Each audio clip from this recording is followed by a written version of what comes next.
Assalamualaikum warahmatullahi wabarakatuh. Sugeng Rahayu, Rahayu, Rahayu. Saudara-saudaraku, para sedulur Roso, para pendengar setia channel Olah Roso 7, semoga kita semua selalu dalam lindungan Gusti Kang Maha Kuasa, diberi kesehatan, kekuatan, serta ketenangan hati. Pada kesempatan kali ini, kita akan membahas sebuah warisan laku spiritual yang adiluhung dari leluhur Jawa, yaitu 7 puasa kejawen, yang sejak zaman dahulu dipercaya sebagai rahasia kesaktian orang Jawa. Puasa kejawen bukan hanya tentang menahan lapar dan haus, tetapi sebuah jalan tirakat, tapa brata, untuk mengendalikan hawa nafsu, membersihkan hati, serta mendekatkan diri kepada Gusti Allah. Bagi leluhur kita, kesaktian sejati bukanlah sekadar bisa kebal senjata, menghilang, atau memiliki ilmu kanuragan. Kesaktian yang paling tinggi adalah kesanggupan menundukkan diri sendiri, menjaga kesabaran, ikhlas menerima, dan tetap elinglan, waspada. Orang Jawa kuno percaya, tanpa pengendalian hawa nafsu, semua ilmu dan kesaktian tidak akan ada gunanya. Maka, puasa kejawen dijadikan salah satu pintu menuju kawicaksanan sejati. Seperti pepatah Jawa mengatakan, sepi ing pamrih, rame ing gawe, sugih tanpa banda, digdaya tanpa aji. Artinya, orang yang benar-benar sakti adalah orang yang tidak diperbudak pamrih, rajin bekerja tanpa mengeluh, merasa kaya tanpa harta, dan memiliki kekuatan tanpa harus pamer ilmu. Sejarah laku puasa di tanah Jawa. Sebelum Islam masuk ke tanah Jawa, praktik puasa sejatinya sudah dikenal dan dijalani oleh para leluhur. Dalam tradisi Hindu-Buddha yang pernah berkembang di Nusantara, ada yang disebut tapa brata, laku prihatin, berupa berpantang makanan tertentu, berdiam di tempat sunyi, atau berpuasa dari segala keinginan duniawi. Para resi, brahmana, dan biksu melakukan tirakat semacam ini untuk mencapai kesadaran spiritual yang lebih tinggi. Ketika Islam masuk ke Jawa pada abad ke-14 hingga ke-16, terutama melalui dakwah para wali, konsep puasa yang sudah dikenal masyarakat kemudian dipertemukan dengan ajaran Islam. Syariat Islam memerintahkan puasa Ramadan, puasa sunnah Senin Kamis, puasa Daud, dan lain sebagainya. Orang Jawa pun tidak asing dengan konsep menahan diri ini, sehingga puasa kejawen dipertahankan dan bahkan dipekaya dengan nuansa tauhid Islam. Sejak itu, puasa kejawen dipandang sebagai jembatan. Di satu sisi, ia berakar pada laku spiritual leluhur. Di sisi lain, ia menemukan legitimasi dalam agama Islam. Maka tidak heran bila sampai sekarang masyarakat Jawa masih mengenal istilah tirakat, yang berarti usaha sungguh-sungguh dengan laku prihatin. Tirakat adalah pintu menuju kauruh sejati, sebab kata pepatah Jawa, ilmu iku kelakone kanthi laku. Ilmu sejati hanya bisa diperoleh dengan laku nyata, bukan hanya dengan kata-kata. Puasa kejawen kemudian diyakini sebagai salah satu bentuk tirakat paling ampuh. Orang yang menjalankannya dengan niat suci dipercaya akan memperoleh pencerahan batin, kekuatan spiritual, dan ketenangan jiwa. Kesaktian lahiriah hanyalah akibat sampingannya. Yang lebih utama adalah kesaktian batin. Puasa pertama, mutih. Puasa mutih adalah puasa yang hanya memperbolehkan seseorang makan nasi putih dan minum air putih. Tidak ada lauk, tidak ada garam, tidak ada bumbu apapun. Bahkan bagi sebagian pelaku mutih, jumlah nasi yang dimakan pun hanya sekepal tangan, sebagai lambang kesederhanaan. Mutih dimaknai sebagai simbol penyucian diri. Nasi putih melambangkan kesucian hati, sedangkan air putih melambangkan kejernihan pikiran. Dengan mutih, seseorang sedang melatih dirinya untuk tidak tergoda oleh rasa nikmat duniawi. Ia menundukkan lidah dan perut, dua anggota tubuh yang sering menjadi sumber godaan. Dalam budaya Jawa ada pepatah, resik becik, reged ala. Artinya, yang bersih membawa kebaikan, yang kotor membawa keburukan. Dengan makan nasi putih tanpa rasa, seseorang belajar bahwa kehidupan tidak selalu harus dihiasi kenikmatan, bahwa kesederhanaan bisa membawa kebeningan jiwa. Orang yang berhasil menjalani mute beberapa hari diyakini akan memiliki kekuatan menahan hawa nafsu yang lebih besar. Pikiran lebih bening, hati lebih tenang, dan rasa lebih peka. Kesaktian sejati lahir ketika seseorang mampu menaklukkan dirinya sendiri. Puasa kedua, ngebleng. Puasa ngebleng termasuk salah satu puasa yang sangat berat. Pelakunya tidak makan, tidak minum, tidak tidur, bahkan tidak keluar dari kamar atau tempat khusus yang sudah dipilih. Lamanya bisa 1 hari 1 malam, bisa juga 3 hari, tergantung tujuan tirakat. Dalam keadaan ngebleng, seseorang benar-benar menutup diri dari dunia luar. Tidak ada cahaya, tidak ada suara, tidak ada gerak keluar masuk. Seolah-olah ia sedang mati dalam keadaan hidup. Puasa ngebleng adalah latihan mati sajroning urip, mati dalam kehidupan. Maksudnya, manusia belajar merasakan bagaimana rasanya kosong, suwung, tanpa apapun. Ia belajar memahami bahwa dunia ini sementara dan kematian pasti datang. Orang Jawa sering berkata, urip mung mampir ngombe. Hidup hanyalah singgah sebentar untuk minum. Dengan ngebleng, seseorang menyadari betul kefanaan hidup. Orang yang sanggup menjalani ngebleng diyakini akan memiliki ketahanan batin luar biasa. Ia tidak mudah panik, tidak mudah terguncang, dan selalu eling lan waspada. Ngebleng membentuk mental baja, karena yang dijalani bukan sekadar lapar dan haus, melainkan juga kesunyian dan ketakutan akan sepi. Puasa ketiga, ngerowot. Puasa ngerowot adalah puasa dengan hanya memakan buah-buahan atau sayuran tanpa bumbu. Tidak ada nasi, tidak ada lauk, tidak ada makanan olahan, hanya apa yang tumbuh dari bumi secara alami. Ngerowot biasanya dilakukan selama 7 hari atau lebih sesuai niat pelakunya. Dalam beberapa tradisi, ngerowot dilakukan untuk menyucikan diri menjelang hajat besar atau laku spiritual lain. Ngerowot adalah latihan menyatu dengan alam. Dengan hanya makan buah dan sayur, manusia diingatkan bahwa hidupnya bergantung kepada bumi dan tumbuhan. Ngerowot juga melatih tubuh untuk kembali kepada makanan alami tanpa olahan berlebihan. Ada peribahasa Jawa yang berbunyi, sapanandur bakal ngunduh, bakal barang siapa menanam, dialah yang akan menuai.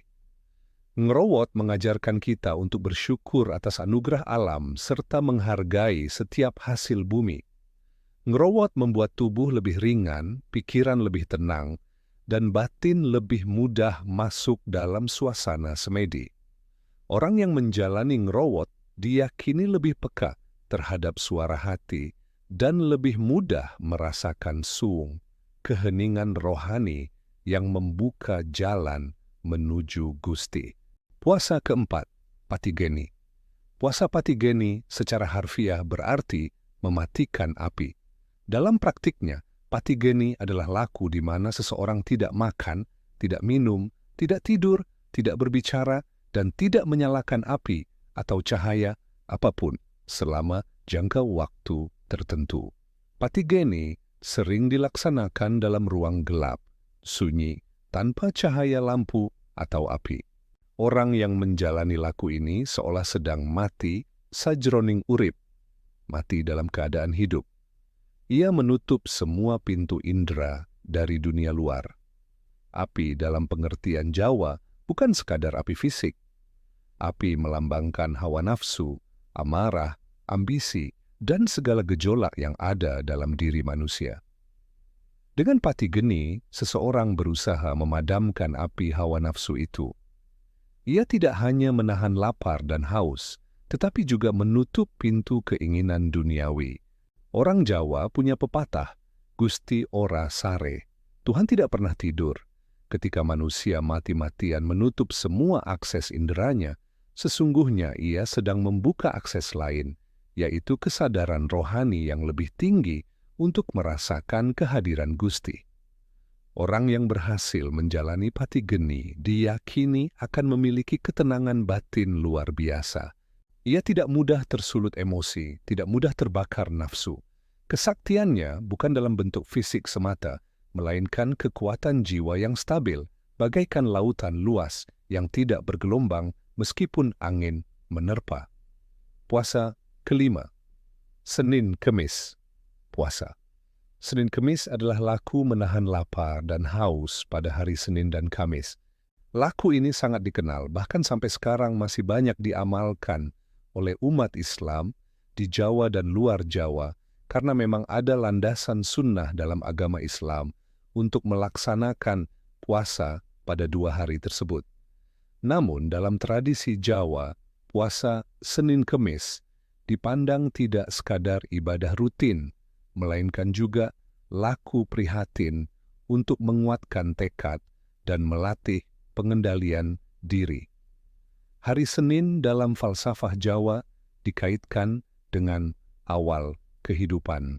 Senin berasal dari kata senen, yang juga berarti hari lahir, awal dari perjalanan hidup. Sementara Kamis sering dikaitkan dengan akhir perjalanan, sebab Kamis sore menjelang malam Jumat dianggap waktu sakral, waktu di mana banyak ruh leluhur berziarah ke dunia. Dengan berpuasa pada 2 hari itu, manusia seolah diingatkan akan perjalanan hidupnya, dari awal kelahiran hingga akhir kematian. Hidup hanyalah sebentar, maka sebaiknya digunakan untuk mendekatkan diri kepada Gusti. Ada peribahasa Jawa yang berbunyi, "Ojo nganti kleru dalan, jangan sampai salah jalan." Puasa Senin Kemis adalah pengingat agar langkah hidup kita tidak melenceng, selalu lurus menuju tujuan sejati. Puasa Senin Kemis membentuk disiplin spiritual. Orang yang istiqamah melakukannya diyakini akan memiliki hati yang lebih halus, lebih peka terhadap tanda-tanda gaib, dan lebih kuat dalam menghadapi cobaan hidup. Kesaktiannya adalah kesanggupan istiqamah, sesuatu yang lebih sulit dari sekadar kemampuan fisik. Puasa keenam. Ngalong puasa ngalong berasal dari kata kalong atau kelelawar. Praktiknya adalah dengan menggantungkan diri, biasanya dengan posisi tidur seperti kelelawar atau dalam arti lebih luas. Berjaga di malam hari dan tidur di siang hari. Ada yang menafsirkan ngalong sebagai laku terbalik dari kebiasaan manusia biasa. Jika orang biasa tidur malam, pelaku ngalong justru melek, semedi, dan tirakat di malam hari. Ngalong melambangkan pembalikan pola hidup. Ia mengajarkan bahwa untuk mencapai kesadaran tinggi, manusia harus berani berbeda dari kebiasaan duniawi. Orang yang hanya ikut arus tidak akan pernah menemukan kedalaman rohani. Dalam filosofi Jawa ada pepatah, "Sing sapa sabar lan prihatin, bakal pinanggih pepadang." Siapa yang sabar dan menjalani prihatin akan bertemu dengan cahaya. Malam yang gelap dalam ngalong justru menjadi jalan menuju cahaya batin. Selain itu, ngalong juga melatih melek batin. Seperti kelelawar yang bisa menembus kegelapan dengan indera tajam, manusia pun diajak untuk membuka indera rohaninya agar tidak tertipu oleh kegelapan dunia. Orang yang menjalani ngalong diyakini akan memiliki ketajaman rasa. Ia bisa merasakan sesuatu yang tidak dilihat orang biasa. Kesaktiannya adalah intuisi, firasat, dan kepekaan rohani. Dalam bahasa Jawa disebut rasa sejati, yaitu kemampuan merasakan kebenaran tanpa harus melalui logika panjang. Puasa. Ketujuh, Wungon. Puasa Wungon adalah laku tirakat paling berat dalam tradisi Jawa. Wungon berasal dari kata uwung atau sepi, kosong. Praktiknya adalah dengan berdiam diri di tempat sunyi, tidak makan, tidak minum, tidak tidur, tidak berbicara, tidak keluar, biasanya dilakukan selama 24 jam atau lebih. Wungon sering dilakukan dalam ruang gelap, di gua, di kamar tertutup, atau di tempat yang jauh dari keramaian. Pelakunya benar-benar masuk ke dalam kesunyian total. Wungon melambangkan suwung, keadaan kosong yang sejati. Orang Jawa percaya bahwa dalam suwung ada Gusti. Ketika manusia meniadakan dirinya, meniadakan keinginannya, meniadakan egonya, maka disitulah ia menemukan hakikat keberadaan yang sebenarnya. Ada pepatah Jawa, suwung iku dumadine isi, isi iku dumadine suwung. Kekosongan melahirkan isi, dan isi kembali menuju kekosongan. Inilah falsafah mendalam yang tercermin dalam wungon. Kesaktian dari wungon adalah manunggaling kawula lan Gusti, penyatuan hamba dengan Tuhannya. Bukan berarti manusia menjadi Tuhan, melainkan manusia menyadari sepenuhnya bahwa dirinya hanyalah titipan, hanyalah alat dari kehendak Gusti. Orang yang berhasil menjalani wungon dengan hati suci, diyakini akan mendapat pencerahan rohani, pawisik, atau wahyu. Kesaktian yang muncul bisa berupa kewibawaan besar, ketenangan jiwa yang luar biasa, dan kemampuan membaca tanda-tanda kehidupan. Refleksi dari 7 puasa Kejawen. Saudara-saudaraku, jika kita renungkan, 7 puasa Kejawen ini tidak lain adalah jalan spiritual untuk mengendalikan diri, menyucikan hati, dan mendekatkan diri kepada Gusti Allah. Kesaktian yang lahir bukanlah tujuan utama, melainkan buah dari ketulusan tirakat. Mutih, membersihkan nafsu kasar. Ngebleng, latihan mati dalam hidup. Ngerowot, menyatu dengan alam. Patigeni, memadamkan api hawa nafsu. Senin Kemis, melatih istiqomah. Ngalong, membuka mata batin. Wungon menuju suwung, manunggaling kawula lan Gusti. Inilah jalan kesaktian sejati orang Jawa. Bukan ilmu hitam, bukan aji-aji semata, melainkan kesanggupan untuk ngelmu rosok. Seperti dikatakan dalam pepatah Jawa, ngelmu iku kalakone kanthi laku lekase lawan kas, tegese kas nyantosani. Ilmu itu hanya bisa dicapai dengan laku, dan laku harus dilandasi kesungguhan hati. Saudara-saudaraku, mari kita ambil hikmah dari ajaran leluhur ini. Kesaktian bukanlah tentang menakut-nakuti orang lain, bukan tentang pamer kehebatan. Kesaktian sejati adalah kesejatian diri, kemampuan untuk tetap sabar, tetap ikhlas, tetap eling lan waspada dalam menghadapi segala cobaan hidup. Semoga kita bisa meneladani laku-laku tersebut dalam bentuk sederhana di kehidupan sehari-hari. Misalnya dengan berpuasa Senin Kamis, mengurangi makanan berlebihan, menahan emosi, serta meluangkan waktu untuk hening, suwung, dan semedi. Hanya dengan begitu kita bisa mendekat kepada Gusti, merasakan kehadirannya, dan hidup dalam rahayu. Assalamualaikum warahmatullahi wabarakatuh. Sugeng rahayu, rahayu, rahayu.